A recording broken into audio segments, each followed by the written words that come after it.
ប្រើប្រាស់ឧបករណ៍វេទមន្តសហការគ្នាដើម្បីសម្លាប់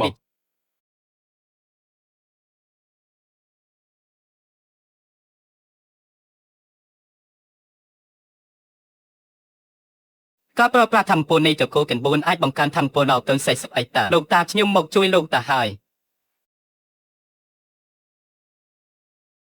ធម្មពលនៃចក្រទាំង4ខ្ញុំក៏មានដែរលោកតាសូមទទួលយកធម្មពលនេះទៅចូលមកកំចាត់ពួកវាទៅអញគ្រាន់តែជាមនុស្សធម្មតាតើអញអាចមានធម្មពលនេះបានដោយរបៀបណាទោះបីជាមានពួកអញទាំង4នាក់ក៏មិនអាចធ្វើអ្វីឯងបានដែរហេតុអ្វីចូលប្រើធម្មពលនេះត្រូវហើយលោកតាត្រកគោលដុំថ្មនោះមកឲ្យខ្ញុំទន្ទួយយកទៅនំតាកំណើននេះគឺសំណុំបំផុតដល់ពេលត្រូវបញ្ចប់ហើយកុំមកធ្វើជាអួនអានទៀតឡើយធម្មពលនៃតកោទាំង4ថ្ងៃនេះនឹងធ្វើឲ្យអញសោះថ្ងៃនេះអញត្រូវតែសបធម្មពលនេះនឹងកំចាត់ឯងចោល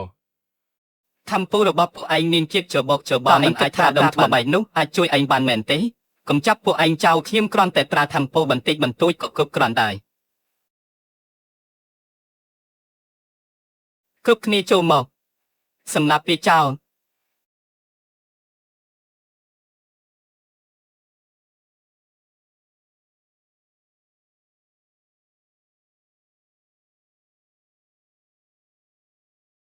ខ្ញុំបានប្រាប់ហើយថាពួកឯងមិនសមនឹងដែលខ្ញុំឡើយនៅមិនជាទេទេខ្ញុំអាចបង្ក្រាបពួកឯងបានយ៉ាងងាយស្រួលជាមួយនឹងធម្មពលនេះតើឯងមានកម្រិតដល់ណាទៅបន្ទាប់ពីឆ្លងកាត់ការវឹកហាត់ខ្ញុំមិនទាន់ស្លាប់ឡើយតើឯងជាអ្នកមានធម្មពលកំពុងមែនទេខ្ញុំបានប្រាប់ហើយថានឹងកំចាត់ពួកឯងដោយគ្រាន់តែត្រាដុំថ្មមួយដុំនេះប៉ុណ្ណោះធម្មពលនេះវាខ្លាំងណាស់មិនអាចទៅរួចទេធម្មពលរបស់ខ្ញុំមិនអាចឲ្យអ្នកណាឈ្នះបានឡើយ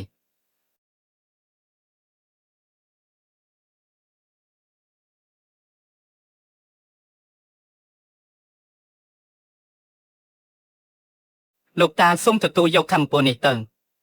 ដុំថ្មនេះជារបស់លោកតា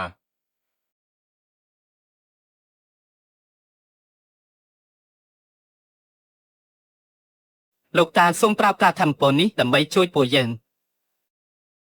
ធម្មពលនៃចក្រទាំង4នឹងជួយបង្កើនធម្មពលដល់ទៅ10អេតាយ៉ាអងដល់ពេលដែលខ្ញុំត្រូវកំចាត់ពួកឯងហើយតើត្រូវដោះស្រាយជាមួយធម្មពលនេះដោយរបៀបណាគ្រាន់តែតាធម្មពលបន្តិចបន្តួចប៉ុណ្ណោះខ្ញុំនឹងប្រកងវាឲ្យឯងលោកតាធម្មពលនេះគឺមកពីដុំថ្មនៃអាណាចក្រ